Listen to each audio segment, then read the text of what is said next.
Hey guys, welcome to my channel. Let's discuss with author L.A. Logan. Today we're going to talk about surviving S.A.D, also known as Valentine's Day. S.A.D, remember, stands for Single Awareness Day. Did you survive? How did it go? Also, we're going to talk a little bit about dating in 2020. And how does that work? What does that look like?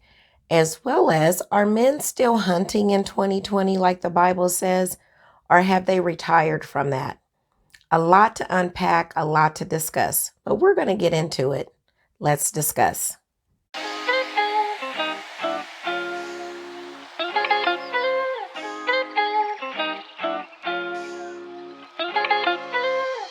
First things first, I am filming from a different location on today. I am actually back home visiting family and friends and wanted to still do a quick video for you. And yes, the setup is a little different and a little shaky at best, but I'm going to try to make it through. So this probably won't be a very long video. So, how did you spend S.A.D. Day? What did you do for Valentine's Day? Did you spend it with loved ones, with friends, family, yourself? Did you treat yourself? Or did you have a date? I mean, just because you're single doesn't mean you're not dating. As for me, what I did, I had dinner with close friends that are more like family and my kids. And we had an awesome time just talking about different subjects and catching up with each other and what's going on in each other's lives. And it really made me realize how much I miss home and miss my family and friends back home. So yeah, I had a good time doing that. And you know what? Although there were a lot of couples that were sitting around us, I literally did not realize that it was Valentine's Day. You know, it wasn't a lot of mushy stuff with flowers and candy and, you know, all the things that remind you that you're single. But anywho, I digress. So I had a good time. Yeah, I had a good time. Some really good conversations as it pertains to being single, but I'll get to that later. So, after I did dinner, I went to visit Mother Williams, whom you'll hear me talk about. And if you've attended any of my conferences, my women's empowerment conferences, you are very familiar with her. I went and spent some time with her and had a really, really, really good time just catching up. And she's working on a project for me that I will talk about later. But I'm super, super excited that she's still here and able to help me out and do that for me. So yeah, I'm excited about that. This will not be a long video just because my current setup, I'm a little nervous that at any moment my camera's going to fall over. And it's super late. I'm not going to say how late it is, but I couldn't let the day go by without doing a video about Single Awareness Day, especially since, you know, we had to have a pep talk about surviving it. I hope that you weren't overwhelmed by the flowers, the candy, the conversations, or anything that you've seen on social media. If you are single and waiting, there's nothing wrong with that. It's nothing like being with someone who is not worthy of you or your time. So you just keep waiting. Your time is coming. And who knows, this may be the last Single Awareness Day that you have. You just never know. So the other thing I wanted to kind of talk about, but I'm not going to deep dive in, this is kind of going to be a part one, is during my dinner conversation, being single came up, of course, and Boaz came up, of course. And one of the things about the Boaz story that I feel like is not really talked about a lot is it kind of makes it seem like that, you know, Boaz, being the rich man that he was, that once he told the workers to leave extra food out, that just won her over, that's all the work he really put in winning her over. But that's not really the end of the story. I mean, he had to put in some work. He had to go to another man who, by stature terms, was beneath him. And he had to go to that man to ask him for her hand in marriage, basically. And he put in the work. He had to work for it. It wasn't made easy for him. And that piece of the story is hardly ever told. I actually don't think I've ever heard anybody tell it. But anyway, during the course of my conversation tonight, and just conversations that I've had with single women who are successful, have their life together. They really don't need a man, quote unquote, but they're single. And one of the things that was a common denominator in these various conversations is that women are almost, as soon as we hit, we start in our pre-teens, early teens, we start being groomed, for lack of a better word, or prepared for marriage, to be a wife. We're told what we should and shouldn't do, how we should conduct ourselves. We're prepared immediately.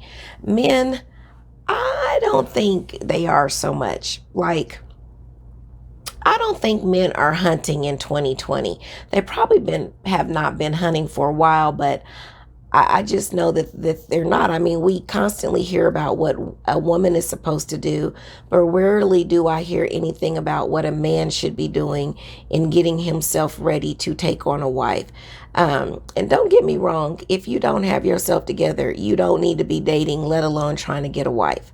But I just think that it's kind of lopsided in that a woman is constantly told, pushed, the seed is constantly planted and watered about what she should be doing to prepare herself to be a wife. But you don't really hear about that with a man, especially over the pulpit. It's very, very rare. And I think that because men are not as encouraged to do so as women are, that allows them to take their time or allows them not to prepare. And I just don't think that's fair. Like, why do I, as a woman, have to have myself together? I'm expected to be this perfect woman for a man that either doesn't show up, or when he does show up, he shouldn't have showed up. He should have stayed where he was. Or three, they're just not prepared to be a husband. They don't understand what it means to have provision and protection for a family. So yeah, that's something I kind of wanted to talk about. I just wanted to start the discussion. This is going to be many, many discussions, and my goal is to have a man come on and talk with us in the discussion so we can hear a male's perspective. But I want to know, how many of you feel that way? Feel like a woman is constantly being prepared for this role, but men are not? And is it fair? I mean, irregardless, we as women should do what the Bible tells us to do. The men are supposed to be the hunters. Whether they're preparing themselves to do that, whether they've got their tools out to hunt, we really can't be concerned about that. And that was something that I was told tonight, that as a woman, you shouldn't even be thinking about whether or not a man is hunting you to be his wife. You should just be doing what you know to do, and that should be the furthest thing from your mind, because when you're not thinking about it, that's when it happens. And I've heard that from so many people who said, I was in a bad or unhealthy relationship, or the relationship ended, and when I was just done, I had swore off ever being married again or being in a committed relationship. And just as I did that, that's when my Boaz showed up. So yeah, got me to thinking about it, and I thought this is definitely something that should be discussed, that women are constantly prepared but men are not.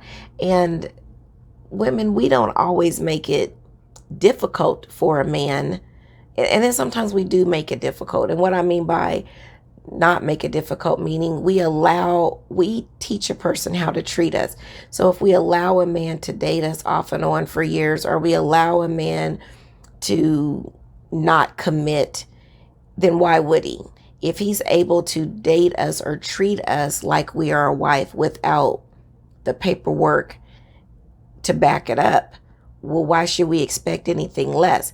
If you are currently performing duties that a wife would perform, and especially you've been doing this for a long period of time, you might need to reevaluate that, especially if you're doing wifely duties, if you know what I mean.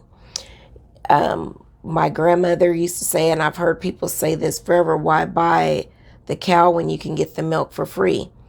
It's just time out for that, especially if you're of a particular age. I talked about, my grandmother used to always say, it's nothing worse than an old fool. That works in so many different arenas. We want to find ourselves doing things the biblical way, especially if we've tried it our way so many times and it doesn't work. Who was that had the song? No way, I've tried it over and over again. Was that Kurt Carr? I think it was. I might be wrong on that. But yeah, you've tried it your way over and over and over again and it didn't work. Why not try it God's way? Why not truly keep yourself until you are married? Because not keeping yourself causes complications in many ways. And you can find yourself in a situation that you don't want to be in by not keeping yourself until marriage. There's a reason why that God set it up that way, because your emotions take over. You don't see things you need to see. You see things that ain't there. Just all kind of things happen. So yeah. Again, this is a conversation or discussion that is to be continued, but I kind of wanted to get it started a little bit just to get your your thoughts on it, and also to see how your S.A.D, Single Awareness Day, also known as Valentine's Day, went. So yeah, I'm going to end it for there today and pick it back up later. But yeah, I hope you enjoyed the discussion. If not, oh well, maybe next time. If this is your first time visiting my channel, welcome and thank you for hanging out with me. If you liked what you heard, I ask that you click the like button, and then I ask that you click the subscribe button and the bell so that you're notified each time new content is uploaded to my channel. So yeah, I appreciate you, and I do want to leave you with this. The plans for your life have already been designed. It's just up to you to trust the planner. Have a good one, everybody.